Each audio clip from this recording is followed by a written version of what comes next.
Good morning, hello everyone. It's NJ Cali Garden and family. I am outside right now, and as you know, today is the weekend.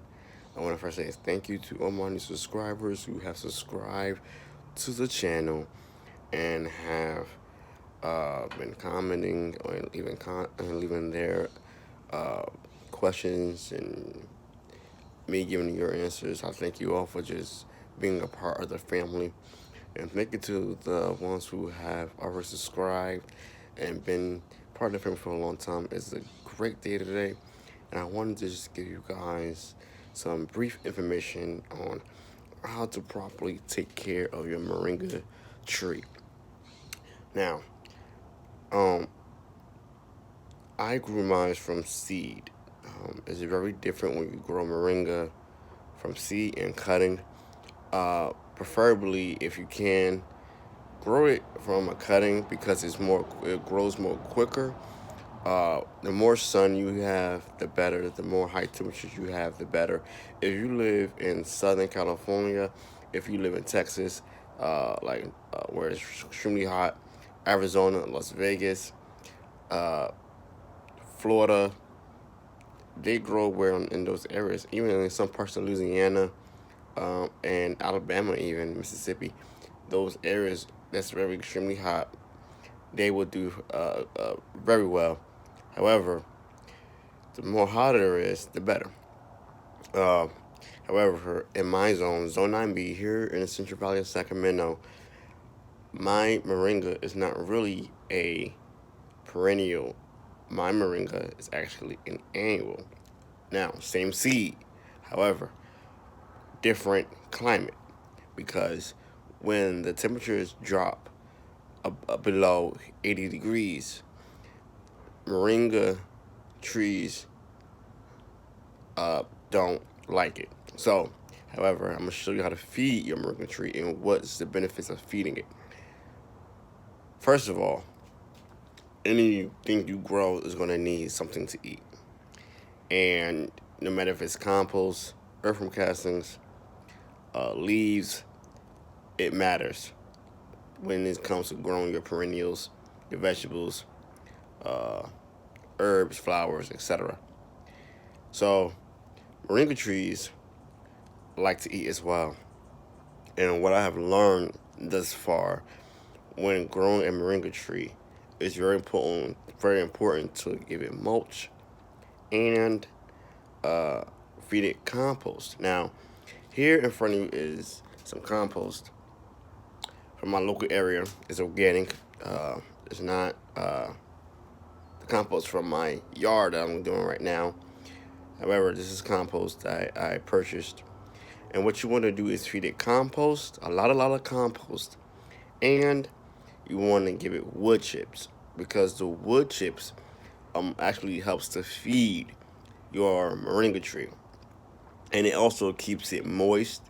It also breaks it down to soil and micronutrients for any type of vegetable, any type of flower, any type of herb. So don't just think that wood chips are non-beneficial. They are, depending on what type of uh, mulch you use. It depends on how much growth you're gonna get. Now, you have to be very careful when you be careful when you purchase your mulch from that's in bags because mulch that's color dyed can kill your vegetables, flowers, perennials, etc. But wood chips basically is a bark. This is I'm gonna just show you for example. This is how you get wood chips. You take a tree bark, or one of those light poles those wooden poles that you see that's hanging, that helps to hang the wires on the street. Take those, right? For instance, you take that, they break it down, turn into wood chips. All it is basically a log that is breaking down into the soil, and all you're gonna see, I don't know if I can have it, but what you will see is some white pigment on the wood chips. That's like mycorrhiza, and for example. So basically, that all that microbes is feeding this tree here. So one thing you want to do is remove the mulch. If you have mulch, layer mulch, remove it from the area. Okay, and now I have a nasturtium growing here. I'll probably even break it, but it's a nasturtium right there. It's growing. There's some seed that fell on its own. So remove the wood chips or your mulch, whatever you're using. Add your compost. And I'm going to try to do this with one hand, guys, so just bear with me. I'm sorry for the bad quality, shaking, etc. The more compost near this area, and I'm using a old coffee container, guys, so don't judge me, please. That's what I have. That's what I'm going to use, right? And you just spread it around, okay? Now, though that we are going in our winter months here, I just want to be careful. Though we're going into our winter months, you still have to feed this moringa tree. All right. When we drop those temperatures below, we're going to actually chop, basically prune or cut this moringa tree down because it's going to die off anyway. So when time summer comes, those who are living like in a not so hot climate, you want to make sure you prune it down, and as you can see, it's starting to harden off. Okay, you'll see some, like over here, for example, right there. You see that it's turning like a grayish color. It's starting to harden off, and you see that light green that's very immature. Basically, that tells you that it's maturing. What you want to do too to keep it growing, get taller and taller, you basically move back some. You pinch this off. And once you put, now I didn't do a good job pinching it off because I'm just using one hand. But you could take those leaves, you can eat them, or you can place them right here. Let those leaves break down, all right, feeding its own self.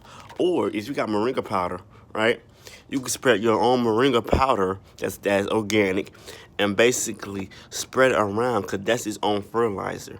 Or you can make it into a tea, basically, and feed it its own nutrients. And you could do this for and you could use that fertilizer tea on anything, and it works. Okay, guys? So, as you can see, that's how you do it. And then you take your wood chips, place those wood chips around that bark, okay?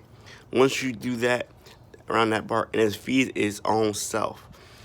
Place all the wood chips back around it, and then you water it. Constantly water. Do not water the leaves. Those, sometimes you'll see spots. That's either coming from you watering those leaves, or it is malnourished, okay? That means that that's not good at all. But as you can see, that's how it looks right now. So I know it was hungry. It needs some food, some nourishment. And you also want to give it its own fish fertilizer. Alaska 111. Just want to show you that right quick. This is what you want to purchase. If this is a gallon one, or you could get the little 1 quart container, all right? And you can also give it seaweed extract, okay? But if you don't have any seaweed extract, you don't have any fish fertilizer, feed it its own leaves. That could be its own fertilizer, like a chop and drop. Or you can give it just water and wood chips.